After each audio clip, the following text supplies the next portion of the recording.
Lenguaje sexista, machismo, acoso, discriminación son amenazas que las mujeres enfrentan a diario. Un estudio reciente evidenció que sucede con mucha frecuencia entre estudiantes, docentes y personal del sistema educativo superior del país. El objetivo de la investigación, realizada en 16 universidades con más de 23.000 estudiantes, fue evidenciar la magnitud del problema.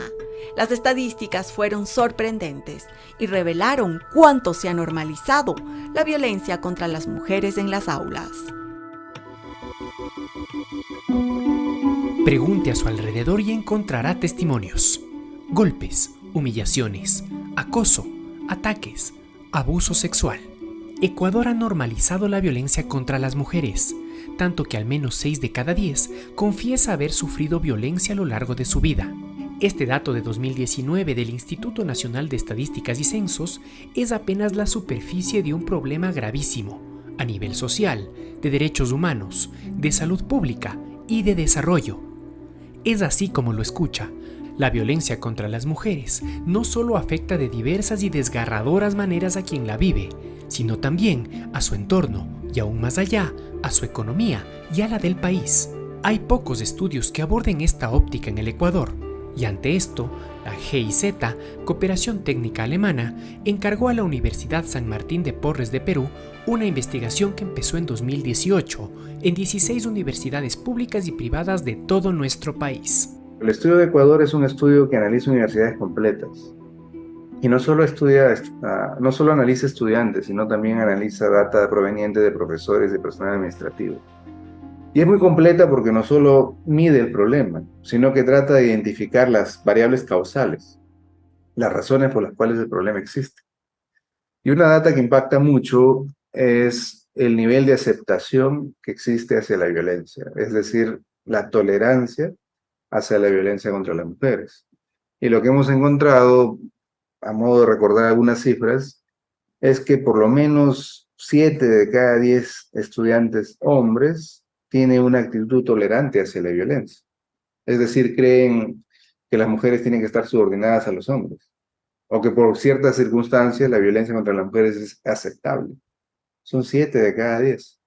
Y en el caso de las mujeres, lamentablemente también hemos encontrado estadísticas muy altas, ¿no? 5 de cada 10 mujeres estudiantes universitarias también tienen actitudes que justifican la violencia, ¿no?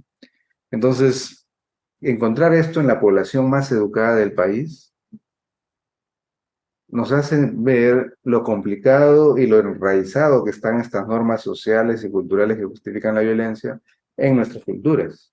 Porque imagínense, si a nivel de universitarios todavía tenemos esas ideas, ¿cómo será en la población nini, ¿no? La población que ni estudia ni trabaja, por ejemplo. Este estudio buscó encontrar evidencia de la violencia contra la mujer ejercida por algún miembro de la comunidad universitaria, por una pareja o por una expareja, tanto de estudiantes como de personal docente y administrativo. Y lo que efectivamente se encontró fueron datos de violencia en todas y cada una de las 16 universidades participantes. En la Universidad Politécnica Nacional, esta violencia toma distintas formas, y hoy ya hay una organización estudiantil trabajando para su prevención. Estamos en la Escuela Politécnica Nacional, donde en marzo de este año se inauguró este mural que tenemos aquí a nuestras espaldas. Es una científica, una ingeniera, tiene a su alrededor varios símbolos de varias de las carreras de la universidad. Estefi, para las universitarias, para las politécnicas, ¿este mural qué significa?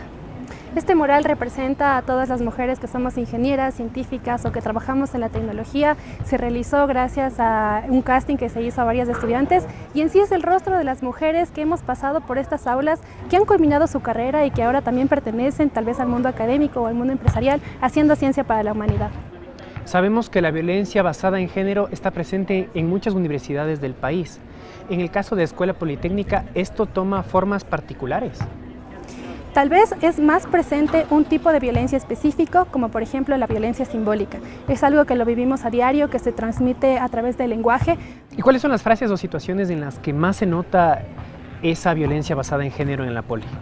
Más que nada en la distribución de actividades. Por ejemplo, cuando tenemos que salir al campo, es muy común que los docentes a cargo pues le den estas tareas que son de carga o que son de fuerza a los hombres, mientras que las mujeres quizá tenemos que llenar alguna hoja, algún alguna ruta, pero más bien no tenemos que hacer este trabajo físico, no porque no lo podamos hacer, sino porque está ya históricamente aceptado que nosotros somos más débiles y que por lo tanto no deberíamos aprender de eso, pero también estamos siguiendo ingenierías y también necesitamos conocer cómo es este trabajo en campo. También podemos ver cómo las mujeres no somos del todo presentes en cargos de autoridad, por ejemplo. Hemos tenido a nuestra primera rectora, Florinela Muñoz, la doctora Florinela Muñoz, quien es la primera rectora mujer de la institución.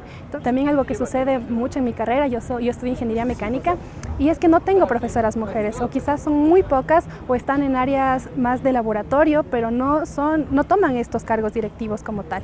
También podemos ver cómo en las carreras se toman algunas como que son carreras más afeminadas, carreras más de mujeres, y se normaliza esta conducta, mientras que en carreras como ingeniería mecánica, ingeniería en telecomunicaciones, aún prima que son carreras de hombres, y las mujeres que ingresamos tal vez somos llamadas como marimachas o cosas de ese estilo. Este estudio, liderado por la cooperación alemana, encuestó a más de 23.000 estudiantes y a más de 4.000 docentes y personal administrativo de universidades de costa, sierra y Amazonía. En él, 34 de cada 100 estudiantes confesaron haber sido violentadas al menos una vez en su vida universitaria, y las agresiones más comunes son justamente las que apuntaba Stephanie: las psicológicas, que suman el 25%, le siguen el acecho, el acoso, la violencia física, el abuso sexual y la violencia económica. Ahora bien, ¿por qué son importantes estas cifras? Pues porque en primer lugar dejan atrás la idea de que son casos aislados, y después porque la violencia repercute directamente en la salud y rendimiento académico de las estudiantes, y además en el presupuesto de toda la comunidad universitaria. La violencia contra la mujer genera daños físicos y emocionales. Es decir, la violencia física produce incapacidad temporal. Muchos estudiantes no van a estudiar por ello. La violencia emocional también afecta a la salud mental. Genera ansiedad, depresión, estrés, y eso afecta su capacidad de concentrarse en los estudios. Hay una variable que se llama presentismo. Presentismo significa ir a estudiar, pero no estás concentrada. Estás distraída y agotada por todo el problema que estás atravesando. Y eso te hace llegar tarde, te hace incumplir con tus actividades, evitas relacionarte con otros compañeros, entonces perjudicas tu rendimiento. A la larga, te disminuyen las notas, incumples tus asignaciones, aumenta la probabilidad de que repruebes cursos y aumenta la probabilidad de que dejes la universidad también. Es decir, cuando hay acoso sexual en la universidad, muchos estudiantes dejan de estudiar, dejan de ir por no querer enfrentarse al acosador, por ejemplo. Entonces, la violencia de cualquiera de sus manifestaciones es destructivo para las personas que la sufren. Pero algo que hemos encontrado de forma sistemática también es que aquellas personas que agreden, aquellos estudiantes que agreden a su pareja u otros compañeros alrededor, también tienen consecuencias negativas en su rendimiento académico. Es decir, no son psicópatas, ¿no? También sufren consecuencias por esta acción irresponsable. Después de ejercer violencia, están preocupados, ansiosos por la experiencia que han vivido, se sienten culpables o tienen miedo que los denuncien, están con el problema ahí, con la celotipia, ¿no?, en la cabeza, entonces no se concentran. Entonces es muy probable que también tengan un impacto muy fuerte en su rendimiento académico. Entonces nosotros hemos medido todo eso y lo hemos convertido a días perdidos, es decir, el equivalente en horas, que luego lo convertimos a días, para ver más o menos cuánto es el promedio de días que una estudiante mujer pierde consecuencia de la violencia. Lo que hemos encontrado es que cuando sufre violencia por parte de la pareja, en promedio, pierden casi 11 días.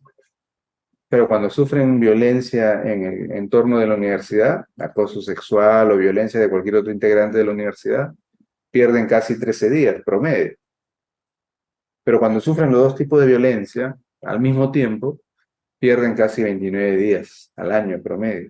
Lo que hicimos fue esos días convertirlos a dinero, en función de la fuerza perdida per cápita, ¿no? Utilizamos los indicadores de costo de tiempo perdido que existen en Ecuador, los transformamos y logramos encontrar que el 68.8 millones de dólares es lo que pierden las universidades en Ecuador producto de esta violencia en sus estudiantes. Así es, 68,8 millones de dólares se pierden cada año por violencia contra la mujer en las universidades del Ecuador. Esto ha hecho reaccionar a algunos centros educativos, que se han puesto manos a la obra para volver de sus campos lugares más seguros. En el caso de la Escuela Politécnica Nacional, se han construido puentes de comunicación entre estudiantes y autoridades para así tomar algunas medidas.